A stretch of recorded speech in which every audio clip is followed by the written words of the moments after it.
Le projet de développement agro-pastoral à Yamba dans le ranch de Massangi. Une autorisation express d'occuper 11 000 hectares de terre au profit des fermiers rwandais a été délivrée par les autorités congolaises compétentes pour le développement de ces activités agro-pastorales. À Yamba, les premiers tests de rentabilité de la culture de maïs ont été réalisés avec succès et ce projet va se poursuivre à une plus grande échelle. Quatrième projet, le projet de développement agro-pastoral à Yamba dans le ranch de Massangi. Une autorisation express d'occuper 11 000 hectares de terre au profit des fermiers rwandais a été délivrée par les autorités congolaises compétentes pour le développement de ces activités agro-pastorales. À Yamba, les premiers tests de rentabilité de la culture de maïs ont été réalisés avec succès et ce projet va se poursuivre à une plus grande échelle. Quatrième projet. Qui lui semble absolument bonne. Chacun a ses intérêts à sauvegarder.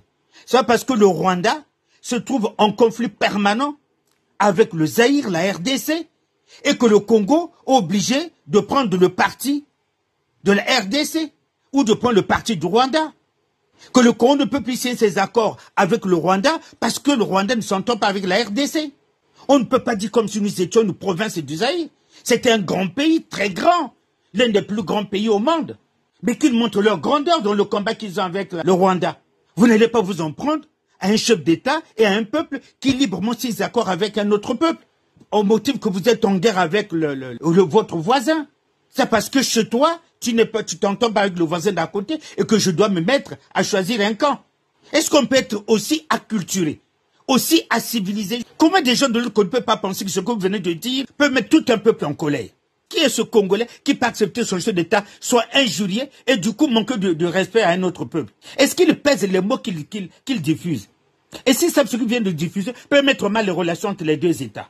J'espère que les autorités de la RDC vont recadrer ce média, qu'il est diffusé pareil, ineptie.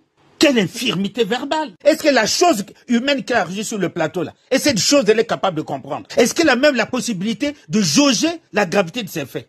Dénotant des manques de culture, plongé dans une forme d'obscurantisme dont on ne peut pas jauger la profondeur. Je suis très irascible quand j'entends ce genre de sortie de route. Mais c'est pas possible. Ça peut pas passer sous silence. Comme si de l'autre côté, il n'y a pas d'homme capable de répondre à cela. Nous ne sommes pas un peuple lâche là. Et j'espère que l'autorité de régulation des médias de l'autre côté devrait déjà sanctionner ce média. C'est une sortie de route inadmissible. Un manque criable d'observation des règles élémentaires de la profession de journaliste. Je suis complètement offusqué. C'est vrai qu'en Afrique, il y a des peuples qui ont la peau dure, qui sont réfractaires face à une bonne éducation, à une bonne culture, à une bonne civilisation. Je peux être fâché, je suis bien fâché, vous voyez, mais je ne peux pas me permettre d'insulter le président Tshisekedi. Non, ma culture me l'interdit. C'est vrai qu'il y a en Afrique des peuples qui ont la peau dure à assimiler la bonne civilisation, la bonne culture. Laver la tête d'un singe, c'est gaspiller du savon. Je suis Aziz Dominique de Marseille.